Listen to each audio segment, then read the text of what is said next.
Il ne pleut pas assez en Loire-Atlantique. Les débits et les niveaux des cours d'eau ont considérablement chuté.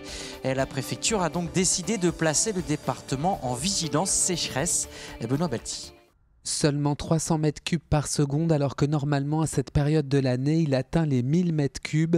Le débit de la Loire a considérablement chuté et c'est le cas pour bon nombre de cours d'eau du département.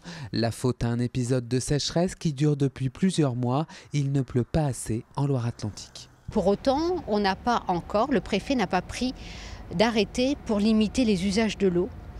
On est un petit peu au-dessus des seuils.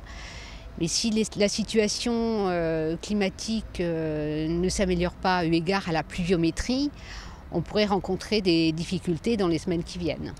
Aucune restriction pour le moment, mais le département est placé en état de vigilance sécheresse.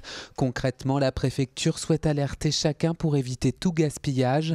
Quelques conseils classiques comme éviter les bains, traquer les fuites et privilégier l'arrosage le soir ou le matin. Mais aucun épisode pluvieux n'étant annoncé pour les prochains jours, les mesures pourraient être renforcées. Les restrictions pourraient être décidées assez rapidement, en fonction de l'évolution de la situation. Pour l'instant, on ne peut rien dire. Si on atteint des seuils critiques qui conduisent à des restrictions ou des interdictions, Madame la préfète prendra les arrêtés nécessaires. Pour l'heure, la préfecture assure qu'il n'y a aucune difficulté concernant la production et la distribution d'eau potable.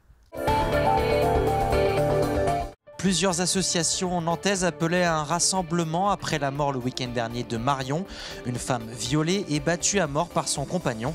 Des réseaux continuent de se mobiliser pour dénoncer les violences faites aux femmes. Le réseau s'est constitué en 2015, RAFU, le réseau d'action féministe unie, justement pour répondre à ce besoin de témoignages sur les violences qui sont faites aux femmes. Et le réseau avait décidé en outre, chaque fois qu'une femme était tuée, d'appeler à un rassemblement sur la place publique.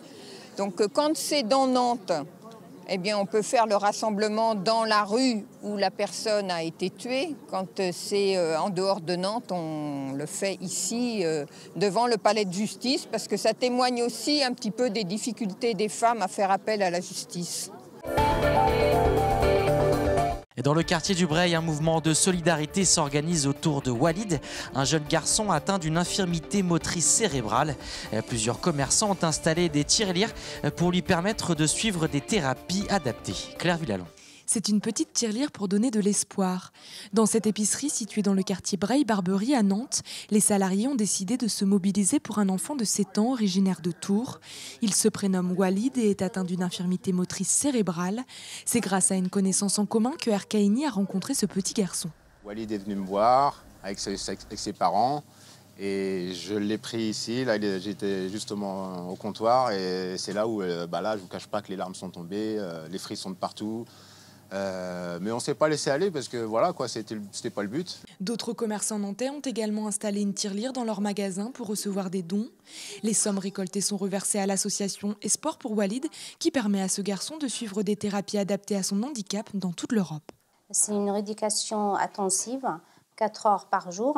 Il y a plusieurs ateliers proposés à l'enfant.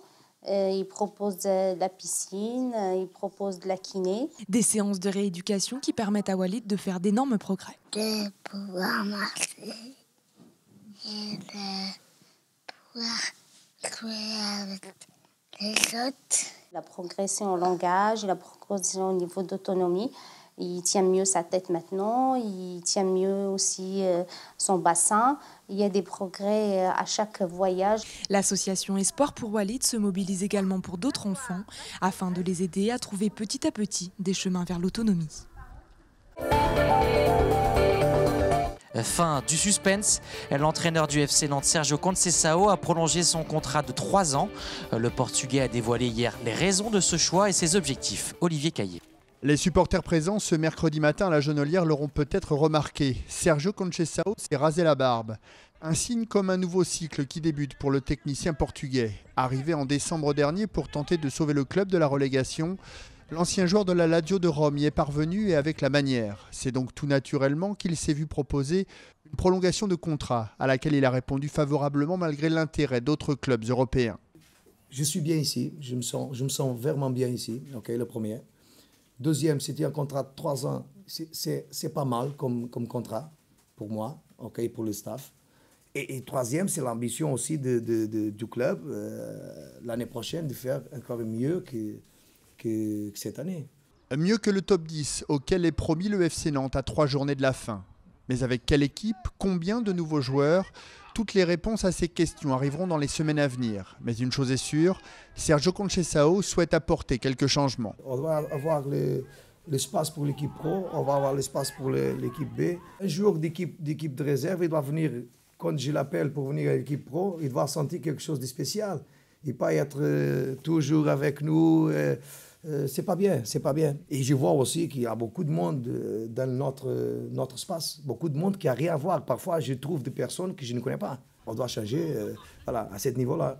Pour faire que le FC Nantes continue sa progression et retrouve au plus vite son lustre d'antan.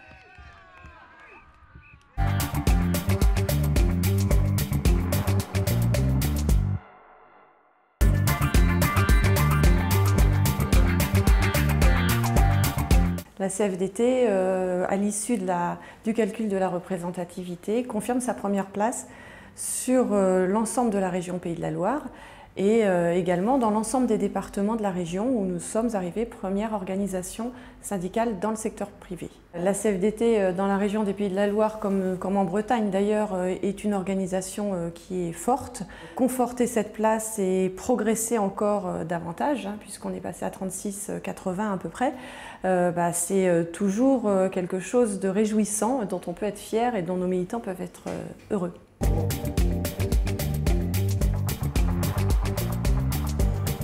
Je dirais qu'elle a marqué un peu plus la différence de stratégie syndicale, d'un syndicalisme plus contestataire, tel qu'on a pu le voir avec la CGT, avec Force ouvrière, avec Solidaire par exemple, et un syndicalisme plus réformiste qui crée du rapport de force, qui crée des propositions, qui fait un diagnostic et qui pousse ces propositions pour transformer par le dialogue social la société au nom de nos valeurs, la solidarité, la démocratie, l'émancipation des salariés. Et c'est vrai que cet épisode de l'année dernière et ce résultat aujourd'hui des élections marque une genre de rupture finalement entre ces deux types de syndicalisme, deux stratégies syndicales complètement différentes que sont celles d'un syndicalisme plus contestataire et celui de la CFDT avec d'autres partenaires tels que la CFTC, tels que l'UNSA, qui sont plus sur de la réforme et du dialogue social.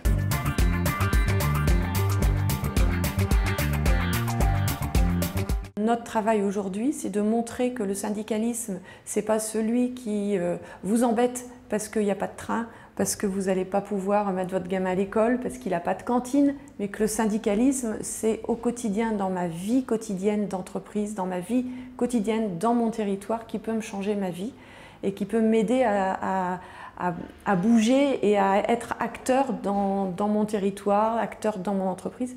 Et je pense qu'effectivement, le gap, ce qu'on a à penser, c'est comment montrer cet autre visage du syndicalisme, comment montrer aux salariés, aux retraités, que le syndicalisme, c'est aussi ce qui va changer leur quotidien et ce qui peut contribuer à changer ce quotidien-là.